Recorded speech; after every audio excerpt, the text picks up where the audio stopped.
ಬೆಳಿಗ್ಗೆ ಎದ್ದರೆ ಏನು ತಿಂಡಿ ಮಾಡೋದು ಅಂತ ತುಂಬ ಕನ್ಫ್ಯೂಷನ್ ಇರುತ್ತೆ. ಹಾಗಾಗಿ 1 ಕಪ್ ಬೇಳೆಯಿಂದ ನಾವು ರುಚಿಯಾಗಿರುವಂಥ ಒಂದು ಬ್ರೇಕ್ಫಾಸ್ಟ್ ರೆಸಿಪಿನ ನಾವು ಈಸಿಯಾಗಿ ಹೇಗೆ ಮಾಡ್ಕೊಳ್ಳೋದು ಅನ್ನೋದನ್ನ ತೋರಿಸ್ತಾ ಇದ್ದೀನಿ. ಇಲ್ಲಿ 1 ಕಪ್ಪಷ್ಟು ನಾನು ಮಸೂರ್ ದಾಲ್ ತೊಗೊಂಡಿದ್ದೀನಿ. ಈಗ ಇದಕ್ಕೆ ನೀರು ಹಾಕ್ಕೊಂಡು ಚೆನ್ನಾಗಿ ವಾಶ್ ಮಾಡ್ಕೊಳ್ಳೋಣ. ಒಂದು 3ರಿಂದ 4 ಸಲ ಚೆನ್ನಾಗಿ ನೀರು ಹಾಕ್ಕೊಂಡು ವಾಶ್ ಮಾಡಬೇಕು.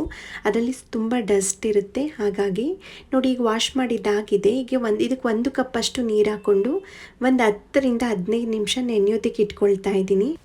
ಬೇಳೆ ನೆನೀತಾ ಇರಲಿ ಅಷ್ಟರಲ್ಲಿ ಇದಕ್ಕೆ ಕಾಂಬಿನೇಷನ್ ಆಗಿ ಒಂದು ಚಟ್ನಿ ತೋರಿಸ್ತಾ ಇದ್ದೀನಿ. ಇದಕ್ಕೆ ಒಂದು 7 ಹಸಿಮೆಣಸಿನ್ಕಾಯಿ ಮತ್ತು ಒಂದು 15 ಎಸಳು ಬೆಳ್ಳುಳ್ಳಿ, ಸ್ವಲ್ಪ ಕೊತ್ತಂಬರಿ, 1 ಸ್ಪೂನಷ್ಟು ಜೀರಿಗೆ ಮತ್ತು ಉಪ್ಪು ಹಾಕ್ಕೊಂಡು ಹಾಗೆಯೇ ತರಿಯಾಗಿ ಗ್ರೈಂಡ್ ಮಾಡ್ಕೋಬೇಕು. ನೋಡಿ, ತರಿಯಾಗಿ ಗ್ರೈಂಡ್ ಮಾಡಿದ್ದೀನಿ, ತೋರಿಸ್ತಾ ಇದ್ದೀನಿ.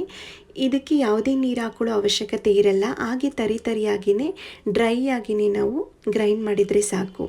ಈಗ ಸೈಡಲ್ಲಿ ಇಟ್ಕೊಳ್ಳೋಣ. ನೋಡಿ, ಬೇಳೆ ಚೆನ್ನಾಗಿ ನೆಂದಿದೆ. ಈಗ ಮಿಕ್ಸಿ ಜಾರ್ಗೆ ಹಾಕ್ಕೊಳ್ತಾ ಇದ್ದೀನಿ. ನೀರು ಸಮೇತನೇ ನಾನು ಮಿಕ್ಸಿ ಜಾರ್ಗೆ ಈ ಬೇಳೆನ ಹಾಕ್ಕೊಳ್ತಾ ಇದ್ದೀನಿ. 1 ಕಪ್ಪಷ್ಟು ನೀರು ಹಾಕ್ಕೊಂಡಿದ್ದೆ.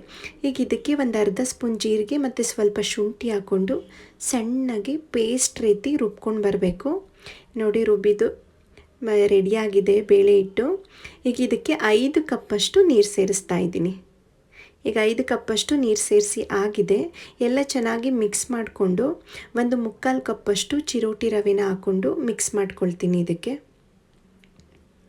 ಅಂದರೆ ತುಂಬ ಕ್ರಿಸ್ಪಿಯಾಗಿ ಬರುತ್ತೆ ಈ ದೋಸೆ, ಹಾಗಾಗಿ ಚಿರೋಟಿ ರವೆನ ಯೂಸ್ ಮಾಡಿದ್ದೀನಿ. ಈಗ 2 ಚೆನ್ನಾಗಿ ಮಿಕ್ಸ್ ಮಾಡ್ಕೊಂಡು ಇಟ್ಕೊಳ್ಳೋಣ. ಅಷ್ಟರಲ್ಲಿ ಚಟ್ನಿಗೆ ಸ್ವಲ್ಪ ಒಗ್ಗರಣೆ ಹಾಕ್ಕೊಂಡು ಬರೋಣ.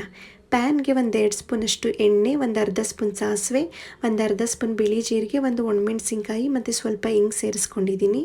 ಈಗ ಇದನ್ನೆಲ್ಲ ಫ್ರೈ ಮಾಡಿಕೊಂಡು ಪೇಸ್ಟ್ ಮಾಡಿ ಇಟ್ಕೊಂಡಿದ್ವಲ್ಲ, ಹಸಿಮೆಣಸಿನ್ಕಾಯಿ, ಬೆಳ್ಳುಳ್ಳಿ ಮತ್ತು ಜೀರಿಗೆ, ಉಪ್ಪು, ಕೊತ್ತಂಬರಿ ಸೊಪ್ಪೆಲ್ಲ ಹಾಕಿ ಆ ಪೇಸ್ಟ್ನ ಹಾಕ್ಕೊಂಡು ಆ ಹಸಿ ವಾಸನೆ ಹೋಗೋವರೆಗೂ ಚೆನ್ನಾಗಿ ಫ್ರೈ ಮಾಡ್ಕೋಬೇಕು. ನೋಡಿ, ಹಸಿ ವಾಸನೆ ಎಲ್ಲ ಹೋದ್ಮೇಲೆ ಒಂದು 5 ಸ್ಪೂನಷ್ಟು ಮೊಸರನ್ನ ಸ್ಮ್ಯಾಶ್ ಮಾಡ್ಕೊಂಡು ಹಾಕ್ಕೊಳ್ತಾ ಇದ್ದೀನಿ.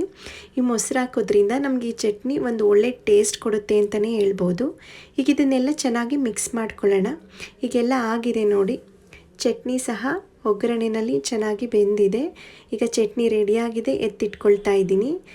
ಈಗ ತವಾ ಇಟ್ಕೊಳ್ಳೋಣ. ನೋಡಿ, ತವಾ ಬಿಸಿ ಆದಮೇಲೆ ದೋಸೆ ಹಿಟ್ಟು ನಾವು ನೀರು ದೋಸೆ ಹೇಗೆ ಹಾಕ್ಕೊಳ್ತೀವೋ ಹಾಗೆಯೇ ಹಾಕೋಬೇಕು. ಇದು ತುಂಬ ತೆಳು ಇರೋದ್ರಿಂದ ಸೇಮ್ ನೀರು ದೋಸೆ ಥರನೇ ಹಾಕೋಬೇಕಾಗುತ್ತೆ. ಮೇಲ್ಗಡೆ ಸ್ವಲ್ಪ ಎಣ್ಣೆ ಹಾಕ್ಕೊಳ್ತಾ ಇದ್ದೀನಿ. ನೋಡಿ, ಈಗ ದೋಸೆ ಬೆಂದಿದೆ. ಒಂದು ಕಡೆ ಬೇಯಿಸ್ಕೊಂಡ್ರೇ ಸಾಕು. ಎಷ್ಟು ಗರಿಯಾಗಿ ಕ್ರಿಸ್ಪಿಯಾಗಿ ನಮಗೆ ಬೇಳೆನಲ್ಲಿ ಒಂದು ಒಳ್ಳೆ ಬ್ರೇಕ್ಫಾಸ್ಟ್ ರೆಸಿಪಿನ ನಾವು ತುಂಬ ಈಸಿಯಾಗಿ ಒಂದು 15 ನಿಮಿಷದಲ್ಲೇ ಈ ಬ್ರೇಕ್ಫಾಸ್ಟ್ ರೆಸಿಪಿನ ನಾವು ರೆಡಿ ಮಾಡ್ಬೋದು. ತುಂಬ ಈಸಿಯಾಗಿರುತ್ತೆ ಮತ್ತು ಚಟ್ನಿ ಅಂತೂ ತುಂಬ ಅಂದರೆ ತುಂಬಾ ಟೇಸ್ಟಿಯಾಗಿರುತ್ತೆ. ಒಂದ್ಸಲ ಟ್ರೈ ಮಾಡಿ. ಈ ಚಟ್ನಿ ಚಪಾತಿ, ದೋಸೆ ಮತ್ತು ಅನ್ನದಕ್ಕೂ ಒಂದು ಒಳ್ಳೆ ಕಾಂಬಿನೇಷನ್ ಅಂತಲೇ ಹೇಳ್ಬೋದು.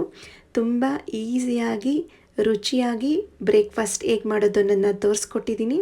ಒಂದ್ಸಲ ಟ್ರೈ ಮಾಡಿ. ಹಾಗೆ ಹೇಗಿತ್ತು ಅನ್ನೋದನ್ನ ಕಾಮೆಂಟ್ಸ್ ಬಾಕ್ಸ್ನಲ್ಲಿ ತಿಳಿಸಿ.